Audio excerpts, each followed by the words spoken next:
Um,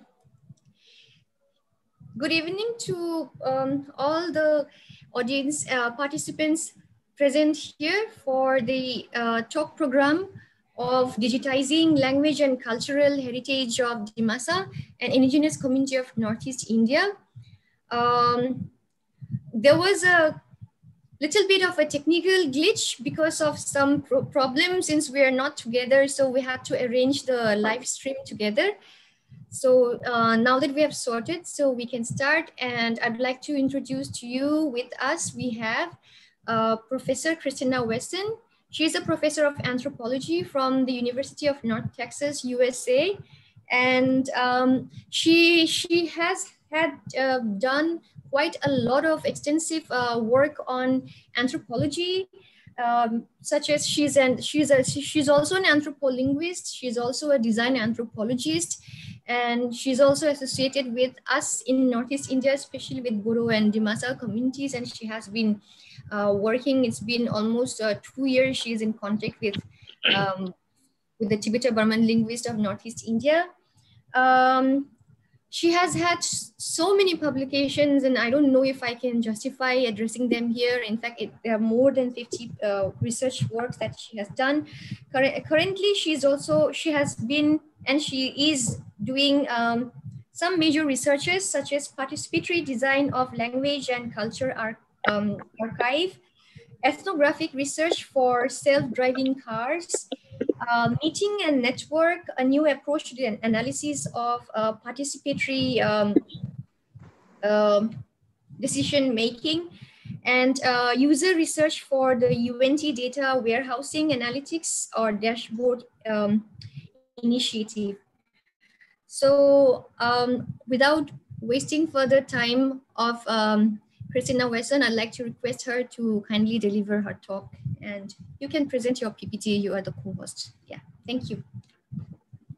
Thank you so much, Monali, for that very nice introduction. And yeah, let me start, excuse me, sharing my slides.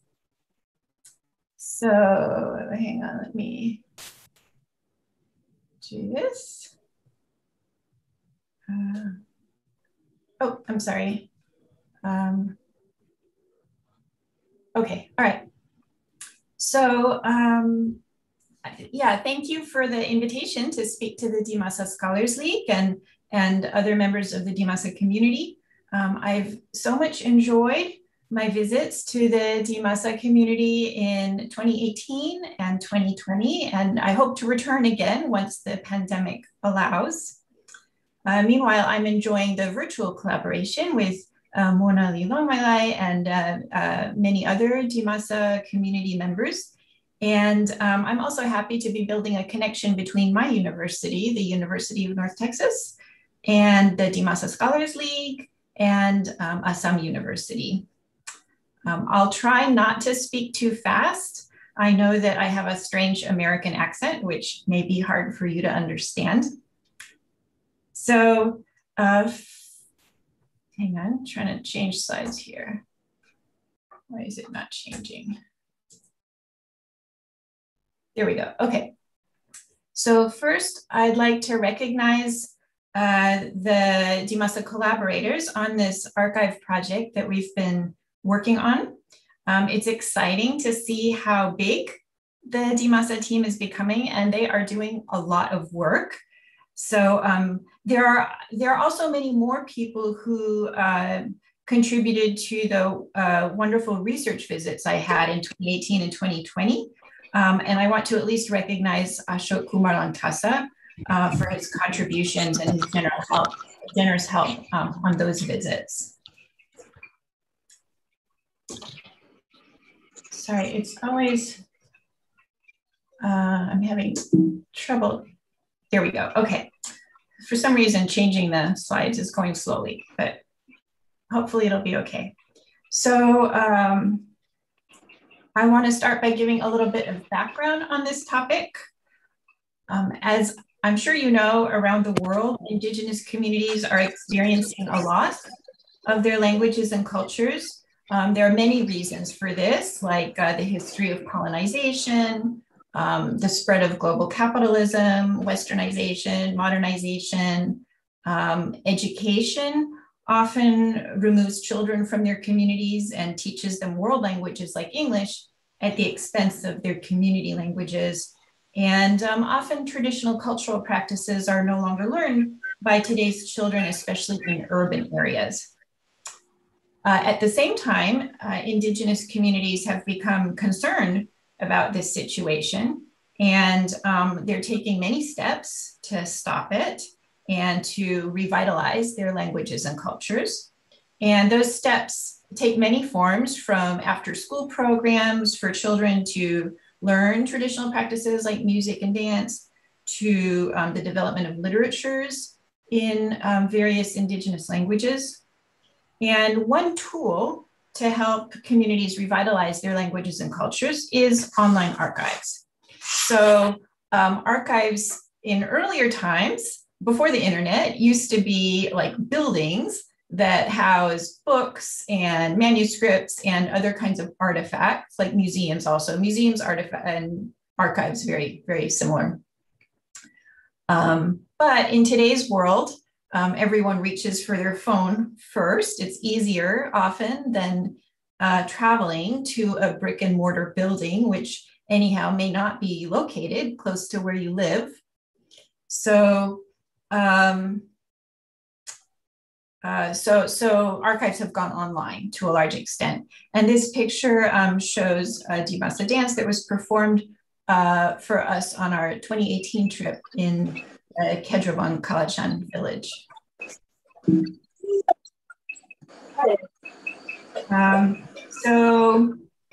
I originally became interested in archives for Indigenous communities through conversations with my friend and colleague, Shobana Chelia, who's a linguist at my university. And she asked me to help her plan an archive. She was thinking at the time about an archive for many languages of Northeast India. And so for that purpose, I made my first trip to Northeast India in 2018, January 2018. And I had 2 research assistants, and the 3 of us conducted exploratory research just to kind of get an introduction to the situation here. And on that trip, we visited both Assam and Manipur, and we visited 4 communities. It was the Dimasa and Bodo in Assam, and the Lamkang and Anal in Manipur. And the questions that we were investigating, that we asked people about, included whether community members thought that an online archive might be useful to them, and if so, if we could initiate some long-term collaborative relationships. And this picture, again, is from the Kedrawang Kalachan village.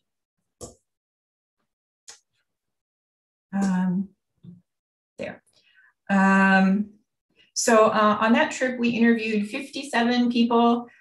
We observed 18 events related to language and culture revitalization. And so here are a few of the outcomes from our research. Most people did think that an online archive would be useful. And here's the most common points they made about that. They said that for their communities, it seemed like there was not a lot of information about those communities available online, and that they really would like to have some way to make language and culture materials to be available online. Then another point that a lot of people made was that they were concerned about the loss of traditional knowledge due to the passing of the older generations. And then the third point was that they felt that their communities were not well known, even not well known in India, let alone not well known across the world. And that maybe an online archive would be a way to create more visibility for their communities on the world stage. So, and I'm going to give you just a few video clips of people we interviewed talking about some of these issues. So this is a clip from a member of the Anal community in Manipur. His name was Rungni. He was a poet, and he talked, what he's going to talk about is that youth, young people, are very ready to use the internet, and also that there's a lack of materials available about the Anal community. And it's kind of useful how it works out that the community members who are most in need of information about their traditional knowledge are the young people. And at the same time, it's also the young people who are the most comfortable using the internet. So let me play this clip. I hope you can hear it. There's some background noise in this clip, but hopefully you can make out what he's saying. And let me know if you don't hear sound, but I think you should. I think they will look for, because nowadays the new generation, they are more used to computers and internet. So they, whatever they want to find out, they look for it on the internet. And the sad part is we don't have much information about our tribe or any of the other tribes on the internet. So when youngsters, they try to find some experts, they cannot always rely on elders because it's hard to read them. So then they type it on the internet and then they don't find any information. So I think they will love it. They will access it. Like what kinds of things might they search for? History, mostly, songs and music as well. Yeah, and dresses, I think. And dresses, yes. Okay, oops. I'm sorry. I think they will. There, okay. So then also from the interviews, the conversations we had on that trip, here are the most common things that people said they would like to see in an online archive. So people very often said they would really appreciate a dictionary, ideally with audio or video, like people speaking the words. They would like to have information about the histories and cultural practices and artifacts of their communities. They would like to have a collection of verbal art, like poems and stories and songs. They would like information about their cuisine, like recipes. And then they were thinking about children, that children were an important audience for this information, and how do you capture the attention of children? And so then people had the idea of maybe cartoons or animations could be created for children.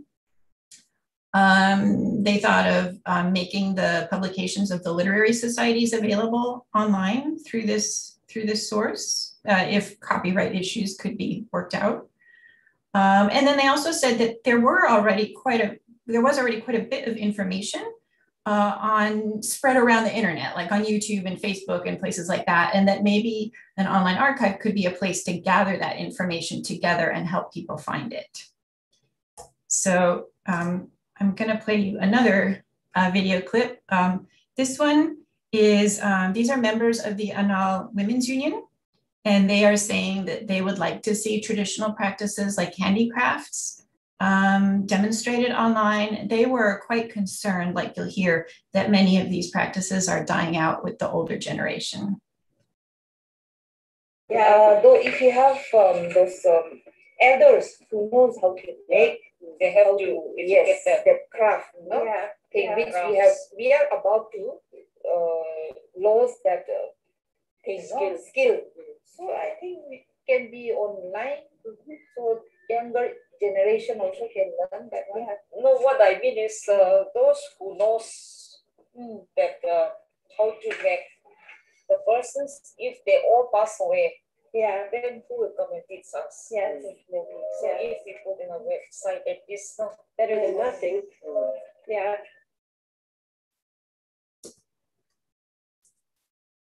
Okay.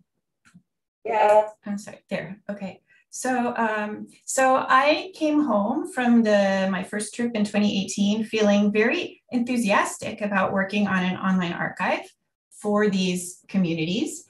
And the project went through some twists and turns, but here was my consistent overall approach as an applied anthropologist.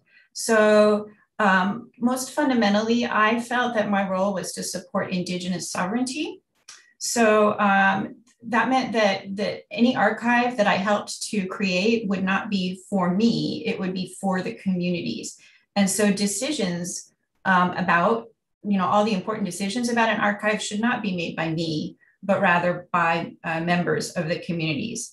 And so that meant that my role was not the role of owner, but more like the role of consultant.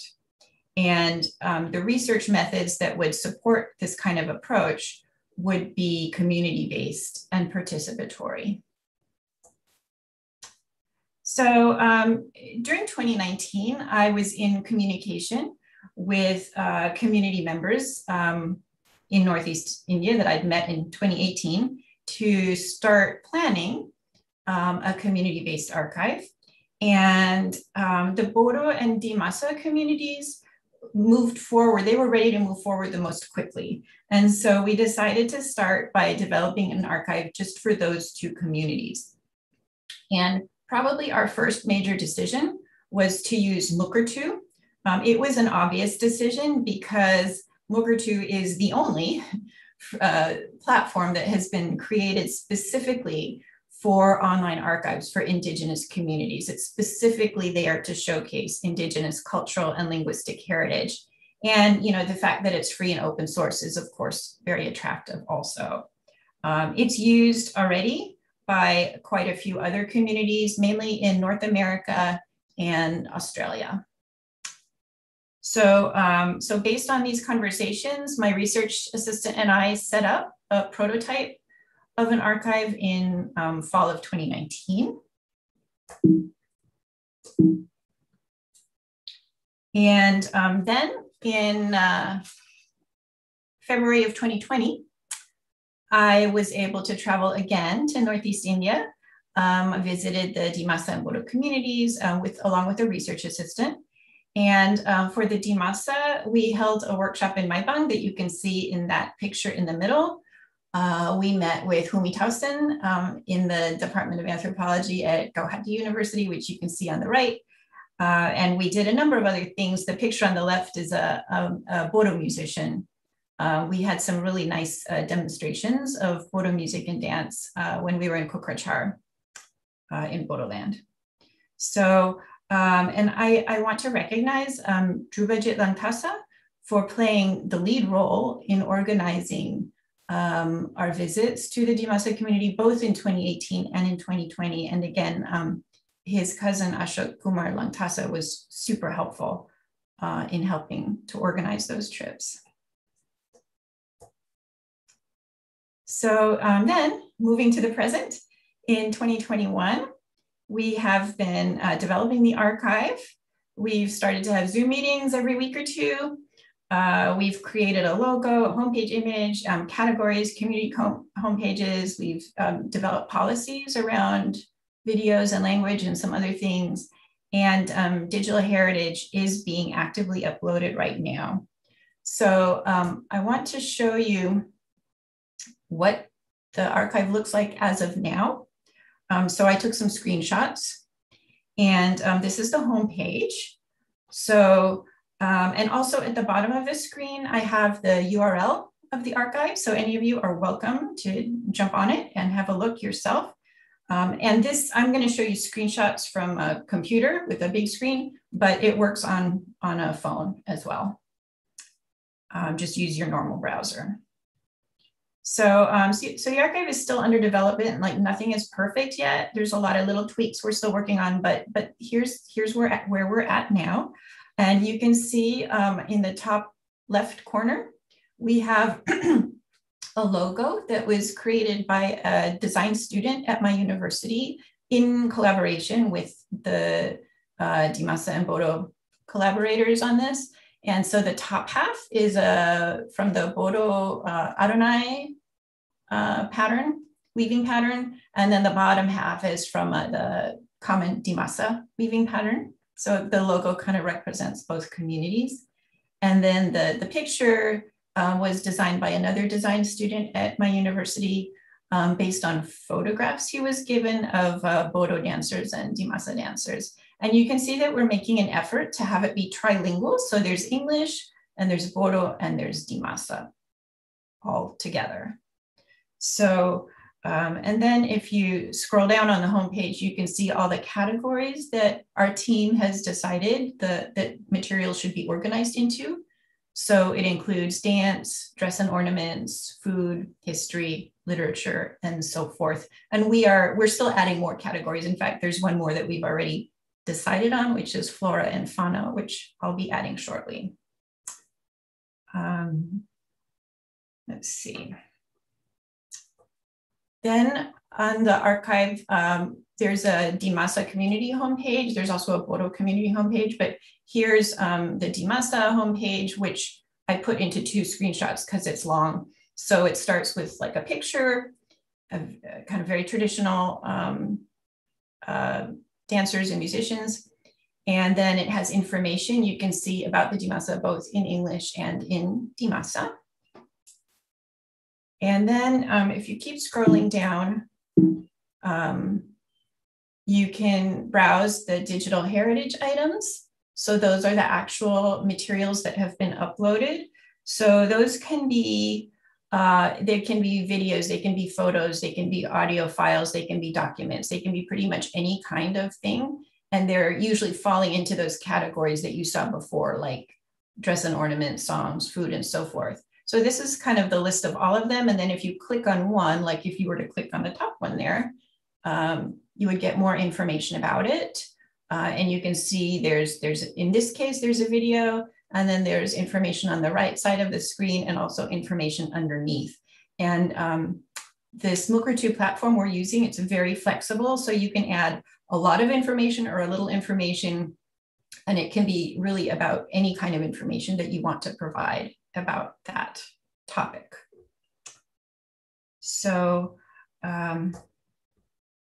so you may be asking yourself, how can the archive be useful to the Dimasa community? How can it become embedded in Dimasa institutions? And to explain the answers to those questions, I want to share a model that was created by a class I taught last summer. This was a class, it was an advanced graduate class called Analysis and the Segue to Design. And the students analyzed the data I had collected in India in 2020. So you can see the model on the right, the visual image, and I'm going to then explain it from, kind of walk you through it from like the center part to the outermost ring. So the center part, kind of in the middle is the archive itself as a technology. And so it has 2 parts. It has the platform, which is Mukra2, that's the infrastructure. If any of you are knowledgeable about technology, for you, it may be interesting to know that Mukra2 is a customization of Drupal, which is a content management system that's also free and open source, but the rest of you don't need to worry about that. So there's the platform, and then there's the content, the digital heritage that we're uploading. And Mukra2 came up with this jargony term, digital heritage, to describe those materials that I just showed you the example of the bamboo weaving. So then the first ring of like social interaction of people around the technology is the curators and managers. So they do things, that's the team of people I've been working with very closely for the last, well, for most of 2021, I think. And so they have been doing things like setting policy for the archive, designing the community homepages, approving users, uploading materials, and managing the software. And then the next layer around that is the users. So users can, so this would be like Dimasa community members. They can interact with the archive in 2 ways. They can create and upload materials, or they can access materials that someone else uploaded. And of course, the same person can do both things, right? So in terms of accessing the materials, there could be many reasons why Dimasa community members would want to access these materials. And just to give a few examples, teachers and students could use the materials in classes for pedagogical purposes. Younger urban community members who want to learn more about their heritage could explore the archive on their own. And community members who live in diaspora could use the archive to look up information So for instance, maybe a Dimasa person moved to Delhi or Hyderabad, maybe for their job or maybe for school. Maybe they want to look up a song or a recipe or read some literature. They could use the archive to do that. So those are just a few examples of why community members might want to use the archive. Then finally, there's a third layer of social interaction around the archive. And that you could say that that's like the cultural values and the social institutions that the archive will be embedded in.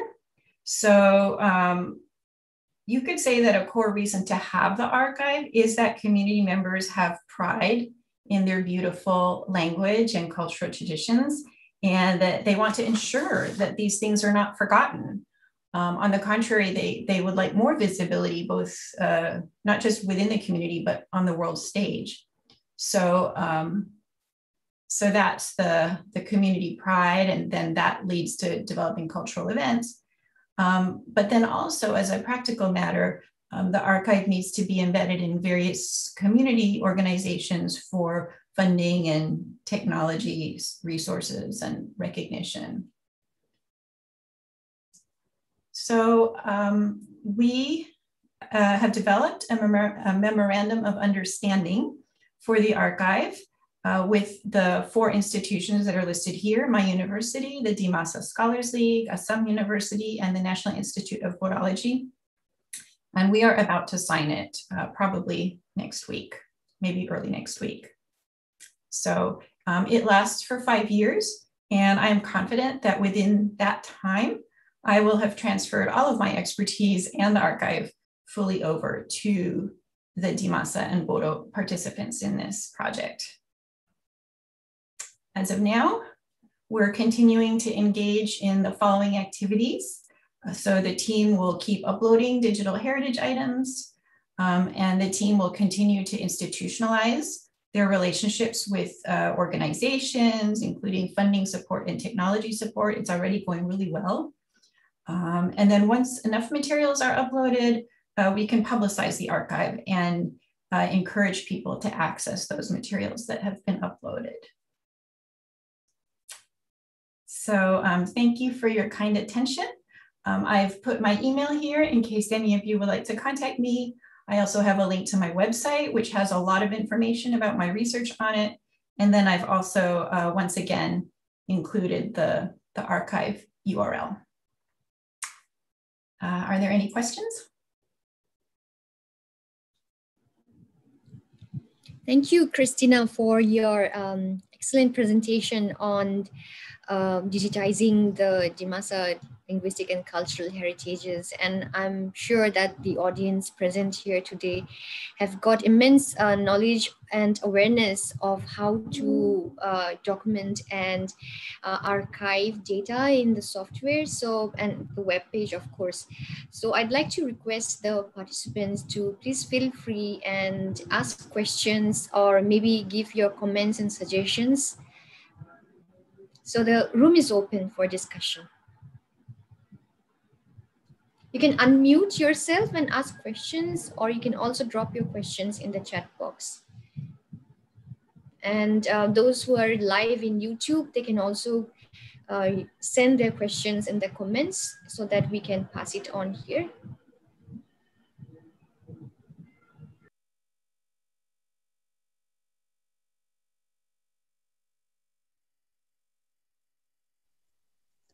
Hello, ma'am. Yes. I'm from MP, from the Madhya Pradesh, and I'm very keen for the Dimasa heritage. And I want to know that everything is linked to the heritage and culture is linked to business. So, because a culture and heritage can be flourished only through if they are economically sound. So, in the future, how this whole community can be linked to the other parts of the world is, have you done any deep study on that? I just want to know, because there is a section of people in the Northeast who are still not connected to the mainland. There are products we don't used to see. We are very less informed about them. So as a person from the other part of India, I want to know more about the people of my people, because so how we can mix the culture, how we can introduce our own people with the other section of the other section of the people in our own mainland. So Yeah. is there anything you have studied on that? I want to ask that. Yeah, I know that that's a really important issue. So my work with the archive really has only been on like language and culture knowledge and practices. And I do think an archive like that, an online archive, is an opportunity to publicize the community to other parts of India and other parts of the world. I haven't really worked with business concerns very much. I have noticed that people, well, so last time I flew out of Mumbai and I had a few days in Mumbai, and I somehow was walking around and I found this gallery that was selling like weaving, like scarves and beautiful objects from the Northeast, and for a lot of money. So I've been wondering if there may be a way to promote handicrafts from the Northeast in mainland China, but it's tricky because I also know that there have been designers who have used patterns from some of the communities without their permission and without paying any money. So you know, I've been thinking about those issues, but I'm sorry, this is not exactly my area of expertise. I don't have a plan for like a business plan to integrate the communities with mainland India or other countries. But it's an important issue, I agree. Okay, ma'am. Thank you, ma'am, for the answer. Hi, Christina. This is Sivraj. Yeah, it's really like I'm very impressed by the work that you're doing, and the work that you guys have been doing along with Dimasa Scholars League and other institutions. And yeah, I had nothing specific to ask, but the point that my dear friend has pointed out just a moment ago, I like to give my perception of it as a uh, boy from the community. I feel that economically it's true, people of northeastern India are not that much economically sound as its counterparts from other part. But I see loss of our heritage and you know uh, forgetting our past is more painful to us and at this moment, and again that is more valuable for us in a way. So and just like you have mentioned, like you have your expertise in this area, but yeah, there will be other people who will be engaged in those things as well. But I think this initiative is also very precious to us. It's equally or more important than doing any business or something.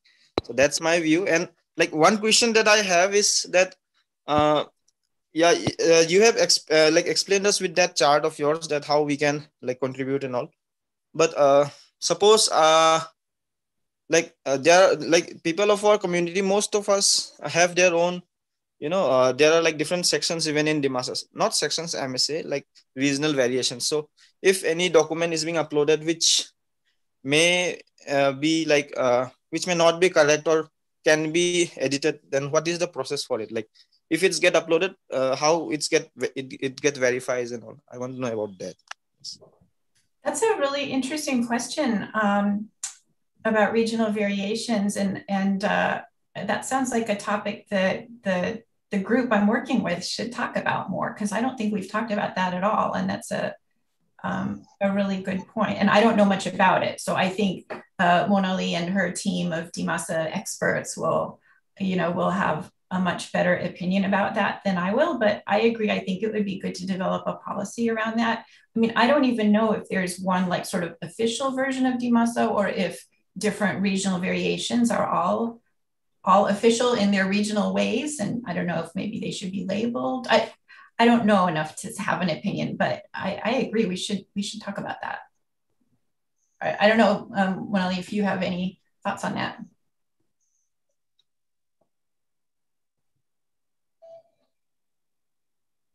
Hello, ma'am. Ma'am? Yes. Your mic is mute, I guess, Monali. No, I heard her. Yeah. I was sorry. I just forgot I was muted.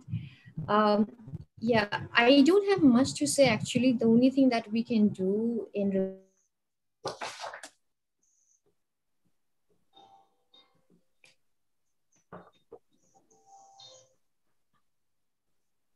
Oh, I think we lost her.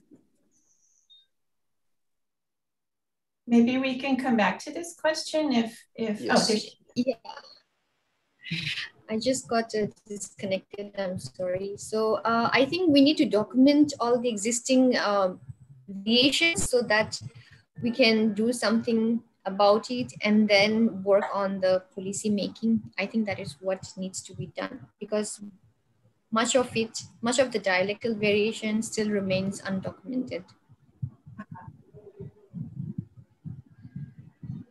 Thanks for that, for raising that issue. Yeah, thank you. Thank you, Shivraj. Oh, can I ask a question? Sure.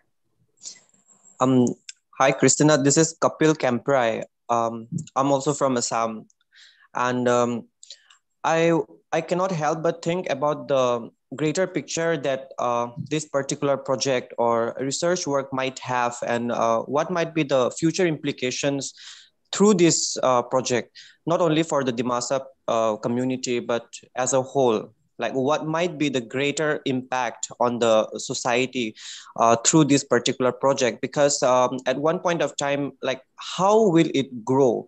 Will it be consisting of only cultural and heritage related stuff being uploaded and kept as an archive, or will it even serve a much more greater picture? Does it have a greater picture than this? I think I have similar queries as Kapil. So if I can come in, I'm Santosh. I teach history at Delhi University. So I have the similar concern whether Professor Watson, are you trying to only confine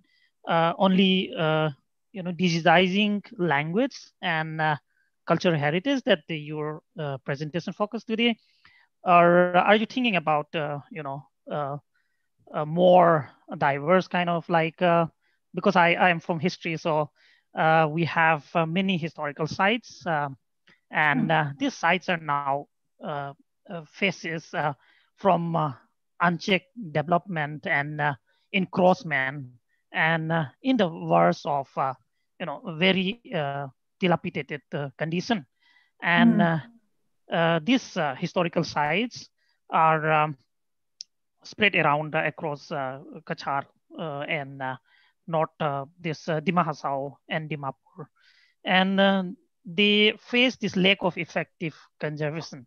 So I was thinking along the lines of what this American scholar like George Mitchell and Carlos Sinopoli, which has a very good project on Vijayanagar Empire down in the southern India. They include this archaeological site along, doing this a project of studying historical anthropology. So, are you thinking to, in the long run, are you do you have this thing in your larger project? Thank you. Thank you for those thoughtful questions. Yeah, so again, I'm really sort of just a consultant. So the vision is not mine. The vision belongs to the people, the Dimasa people working on this project. And I know that they already have included history as a category for the archive. So I think there are some thoughts in that direction.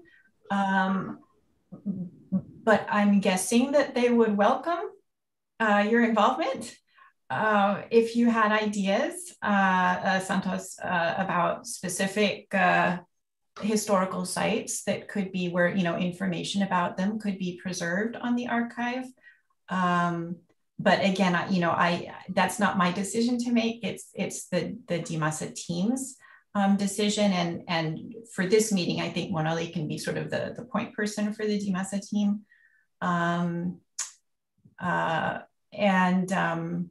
Yeah, and then the initial more general question, I guess, from Kapil Kembrai, it's the same. It's, you know, whatever Dimasa people want to do with the archive, like it can be anything that people want it to be. So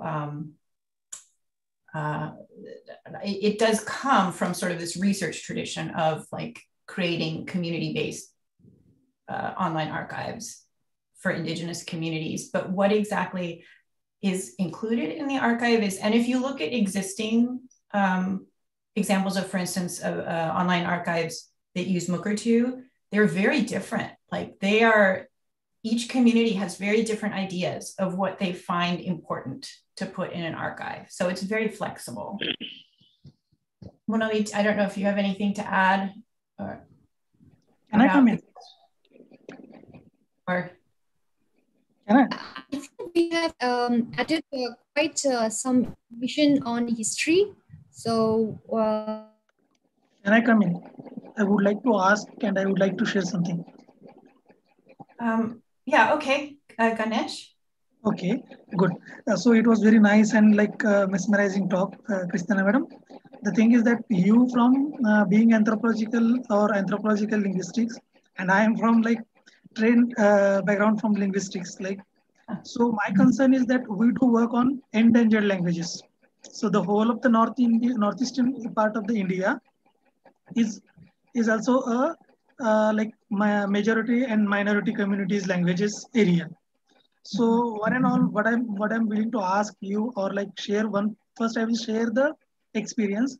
I worked over here in the mainland India, the northern belt and the central part of the India, where the community, those who were from either minority community speech languages or like endangered languages, we can say for them, and even tribal languages group as well. They used to say or they used to share with us their experiences, saying that, why do you collect the data from us about our language and culture? We don't have any economy related resources. We don't have a good job or we don't have skilled kind of workforce so that we can create something and we can sell in the market. We don't have proper market. So it's of no use. You will be creating your own career out of this sort of data or this sort of gathering of information. But it won't help us as a tribal. So over there, we had this kind of experience. But many linguists all over the world, be it Joshua Fishman from that to till the UNESCO or whatever WHS guideline for endangered languages and all those things. But my concern is that being anthropological linguist or linguistics, one can go through or one can work for digitalization of languages and making the archives. So that is good. But how far when the tribal communities assertion is taking the counter position, they are not opposing us, but they are taking the counter position for linguists. So how do you ponder upon these sort of like uh, controversial situation as far as India is concerned? I don't want to say I'm like the world expert on the communities in India. So since I have only fairly recently started to work in India, I can say that I am an applied anthropologist, and my department at my university focuses on applied anthropology. And so that's kind of different from traditional anthropology in that we try to make sure that all of our research has a practical value to the communities we work with. And we are critical of a traditional mode of scholarship in which information is kind of taken from communities and just used to promote the career of the professor. but doesn't really bring anything to the communities. So, so this is a well-known concern in applied anthropology, and but there are many ways to help a community, right? So I regard my work with the Bodo and Dimasa. I mean, the only reason I'm doing it is that on my first visit, members of the communities encouraged me to do this work. In fact, there were some very emotional conversations of how concerned some of, especially elder people, were about the loss of their language and culture, or aspects of language and culture, and that they were so concerned about somehow preserving it so that the younger generation would have access to it after the older generation was gone. So, so I do think there is a value to this based just on what, not because it's my opinion, but because that's what community members told me. However, there are many ways to help a community, and different communities have different needs. And I think the Dimasa and the Bodo both are better off than, you know, there are indigenous communities that only have maybe a few thousand people and that are very poor. Maybe some of the communities you worked with, I don't know. And I think, yeah, when there's a certain level of, you know, deep poverty, then there are other needs that are more important. And for a community like that, maybe the archive is not the important thing. Maybe it would be some kind of economic program. So there are many ways of doing applied anthropology. And what I'm doing is just one little thing. Like, you know, I don't pretend that an online archive is going to solve all the problems of any community. It's just one little tool. Thank you. Hello, ma'am. Hello, can I just, hello? It looks like there's two people wanting to speak. Is that right? Or is it, I see Desmita Barman Borosa. Yes, ma'am. Yes, why don't you speak? Ma'am, I want to know what is the main difference between the Dimasa and the Boros community? Did you say, what is the difference? Yes, ma'am.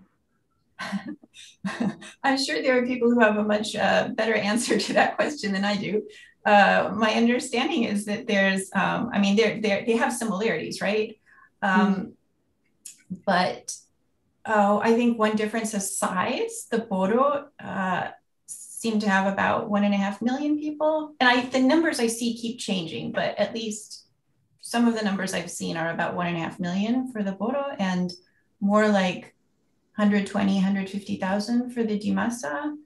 And that they have, you know, I think very different histories over the last 100 years in terms of their relationship with the state of Assam and the bigger state of India. You know, the Bodo, as I'm sure you know, have had a lot of protests and sort of violent conflict. But then they had the BDC Accord in 2003 and 2 or 3. And then last year, they had another accord with the Indian government that ended up providing them with a lot of resources. But language is almost same, ma'am. Yes, the languages are similar, yes. Yeah, but in terms of culture and tradition, I think there must be difference. And you probably know more about that than I do. I'm sure you do. Thank you, ma'am.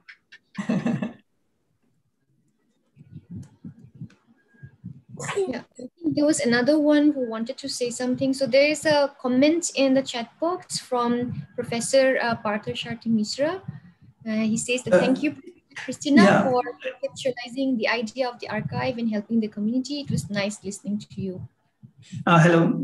Actually, it's a pleasure for me because when I did my research for my PhD on Dimasa language in the 70s, I had no archive and I felt it. And that's why when I came to know that you people are working on this, I was really very happy and I attended it. Now, one of the slides, I think maybe slide number 2 or 3, it's mentioned the 3 objectives: language and culture loss, preservation and revitalization activities, and archive as a resource. Well, the second one, preservation, okay, it is, you are doing a lot, and I hope it will help the community and the other people who are interested in knowing the people, knowing the culture, tradition of the Dimasas and the Boros. But what about just let us know your plan for revitalizing the activities. I think that is also equally important, or sometimes more important for the Dimasas and the Boros. The plan for revitalizing the energy and of the people, of the younger generation. That was my aim also when I worked with them in the 70s. And that's why I would like to know from you that what are the specific, if you have a specific plan for this revitalizing activities. Thank you. Sure, yeah. I don't have a plan for more revitalization activities beyond just working on the archive, which again is just a resource for people who want to create revitalization activities. But my understanding from visiting is that many people are engaged in revitalization activities. There are many events, music, dance events, and there's a lot of literature activity going on, and there's like after school programs or weekend schools to teach children different things. So I think there's a lot of kind of on the ground, a lot of like activities going on already. Yeah, but again, I think I'm not the expert on what all activities there are, but I just know that people talked about quite a few activities when I visited, but there's also room for more, for sure. Monali, I don't know if you want to add anything. Yeah. Yeah, thank you, Mishra sir, for your question. And there is also, there are pretty a lot of questions from YouTube Live. So there's one question which I can address, that is from Santosh Singha. He says that like Dimasa, there are many linguistic minority communities in Northeast. Could you please suggest how to digitally archive their language and cultural heritage? Yes, so this, and I will say this is something in the long run I would be interested in working on. So I'm kind of, to me, working with the Bodo and the Dimasa is teaching us all about how to do this, how to use Mukurtu, how, you know, what are all the things you have to think about in order to develop a successful archive. But in the future, I am very much interested in working with other communities as well. So that's one thing. But another thing is that this Mukurtu software, you can, if you just search on Mukurtu, you will find it on the internet. It's mukurtu.org is their website, and it's free. So anyone can start up. So the software is free, but you do have to buy storage space somewhere. So that is a cost. Mukurtu has a relationship with like a cloud-based hosting service that is not very expensive. So that is one possibility, especially at the beginning, if you're just starting to create an archive. And then if you want to put videos up, it's also good to get an account for videos on, for instance, Vimeo. Vimeo is very similar to YouTube, but it preserves ownership. YouTube, I don't know if you guys know, but if you put something on YouTube, YouTube has a lot of rights over that material, which I'm not always comfortable with. So, so basically, like any community can start an archive themselves by using Mukurtu as a platform. However, in some of the really small communities, there may not be someone with like the technology expertise to do that. And so that would be, I think that would be the limitation of that. And like I said, I'm interested in continuing to work with other communities, but of course there's only 24 hours in the day. So I can't do everything. I can't work with too many communities at one time. But I'm sure there's lots of other people in India who have technology expertise and who might be willing to participate in these kind of projects.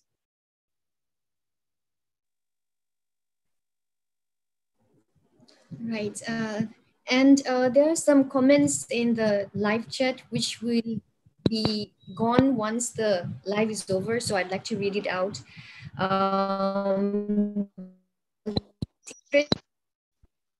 Also compliments, very interesting. Blurring the comprise is good topic.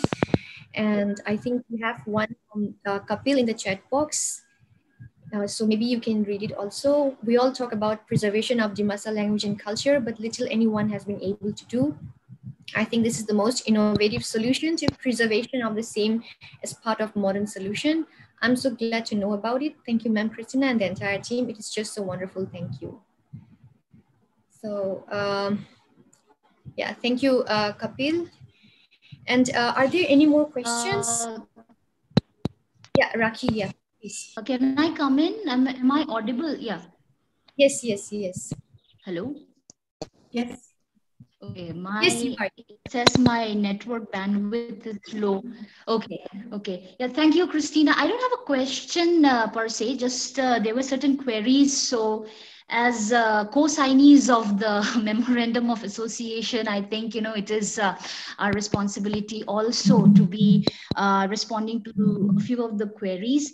But of course, before that, Christina, thank you so much. That was really a wonderful presentation. And the main idea behind conducting this talk today was basically to raise awareness, and I hope that this people who have joined us today on the for your lecture, I think they have got the idea of what we are thinking of doing and what we intend to do further in the future also, and most importantly how they can contribute towards this. So that is more important, and this will help. Regarding the future of this archive, I think the question that was raised by Kapil, and I think that needs a discussion amongst ourselves once more. I think that it all depends on the community, and that is how it should be. I mean, the University of North Texas or Dimasa Scholars League or Assam University for that matter, I mean, we can all bring a certain professionalism to the project and the technical know-how, but at the end of the day, its vision and its driving force will have to be the community, which will also ensure its sustainability, and I suppose make it all the more meaningful. So I think we all have to keep that in mind, and anybody else who's like other participants, general participants who have come here today, especially from the community, I hope that they keep this in mind, that it has to be community driven, and the rest of us here as also members of the community as well as Dimasa Scholars League or other institutions, we're just here to give the technical know-how. And the query that was raised by Shivraj regarding regional variation, documenting regional variation, I think we have had this discussion in the Dimasa Scholars League earlier also, and I think the digital archive will indeed do a great job with regards to this, and make communication possible, which was actually not available to us at one point of time. Like Professor Mishra also pointed out that when he was doing his own research, and we're very happy to have you here today, Dr. Mishra, I mean, Professor Mishra, like in the 70s, that archive was not, available to you. Forget about you. I mean, it was not available to community members itself, and which is quite a sad thing. But of course, those things are a passe, I suppose, and now things are looking better. But then all we have to keep in mind is that we, the ones who are documenting it, all of us, we have to have a certain sensitivity towards all the regional variations that we have within ourselves in the community, and also take care about inclusivity. And if that is taken care of, I think this digital archive will go a long way in documenting all the regional variations, and in the long run, it will definitely help the community a lot. I think this is just a few comments that I wanted to make for what they are worth. Thank you, Christina, again, once again, very much. And then, yeah, the driving force, the community, but then the persons who are going to drive this is obviously you are there, Abi Monali is there. There's an entire Dimasa archival team at work along with so many others, and we expect that there is a lot of support from the community, and then it goes a long way in making this the purpose and the meaning of this archival work, all the more successful. Yeah, thank you. Thank you so much, Reki. That was so well put and so thoughtful. There are some compliments from YouTube. Santosh Sinha says, thank you very much for your advice and showing interest in archiving Dimasa language and cultural heritage. And Barshain Benali says, thank you, Christina Wasson, for the work that you're doing in Dimasa archiving. Great to hear of such community efforts taking place. Thank you. Are there any more questions from the participants here in Zoom? Or any suggestions? Maybe we can take one last question or one last suggestion.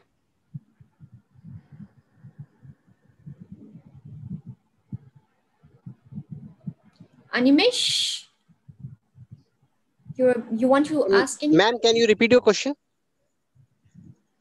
Okay. Which question, Vivek Garg? Last question you have asked.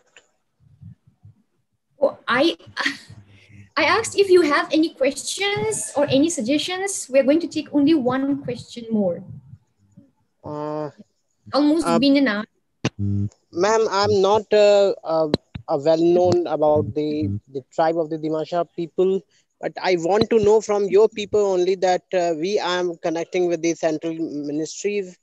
So how the government is helping to preserving the culture of the Dimasa people, and how we can help to the new generation, how we can develop the new talents and skills regarding the culture and heritage, even from the business point of view.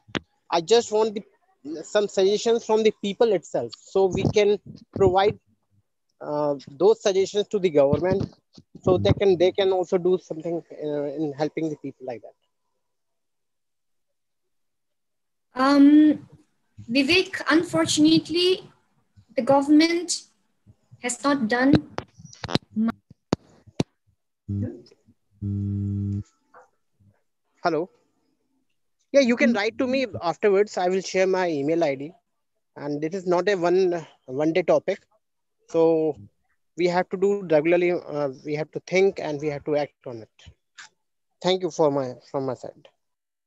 Actually, the government has done very little for the Dimasa community, and I think which is why many organizations like Dimasa Scholars League, which is a non-governmental organization and voluntary, of course, from the academics, like we have been pressured, to form an organization and do something together, because the authorities concerned are not doing much about it. So of course we can pressure and we can do something together. That is all we believe as of now.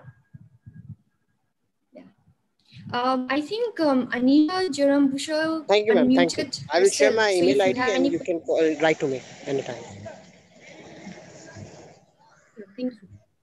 Anisha, do you have any question? I saw you unmuting yourself earlier.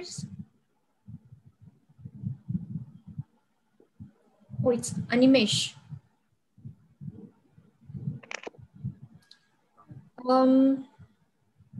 Okay, if there are no more questions, then I think we have come to the end of our session. And I'd like to request Raki to kindly give vote of thanks on behalf of Dimasa Scholars League. And thank you from my side, and thank you, Christina, for your wonderful talk, and thank you to all the participants for your wonderful discussion and for your perseverance in attending this program. So Raki, over to you.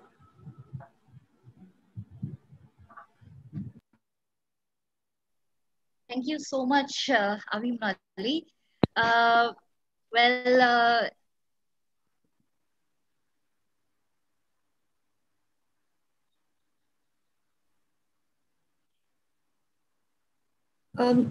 Raki, you are muted. Can you please unmute yourself?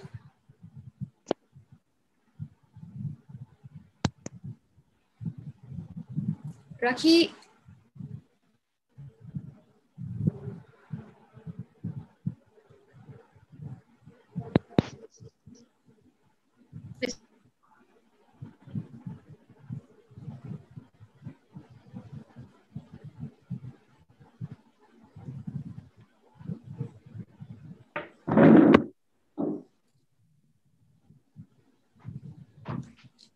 Rakhi, you are muted.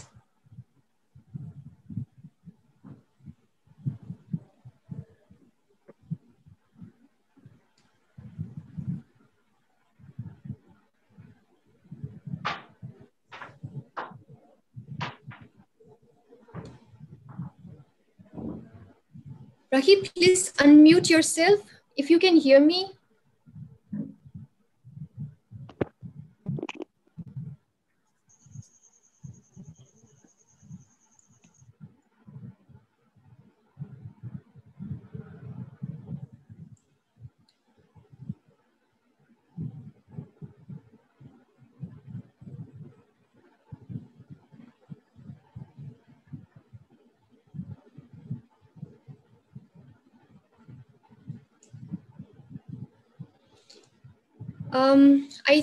Rakhi, yeah. Okay. Yeah, I think this is because of the internet connection. I'm so sorry.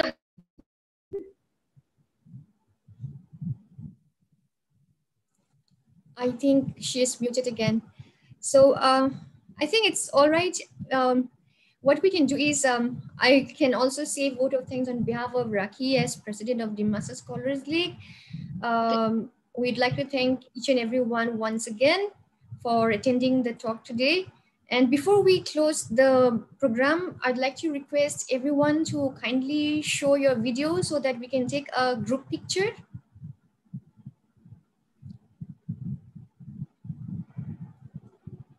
Kindly show your video so that we can take a group picture together, everyone.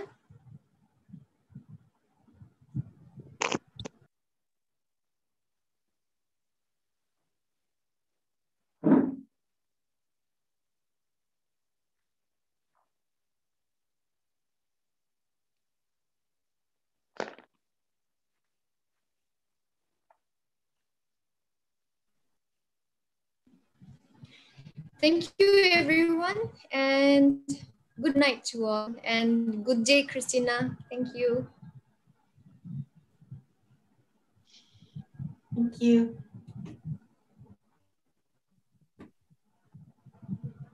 Thank you. Bye, everyone. Bye.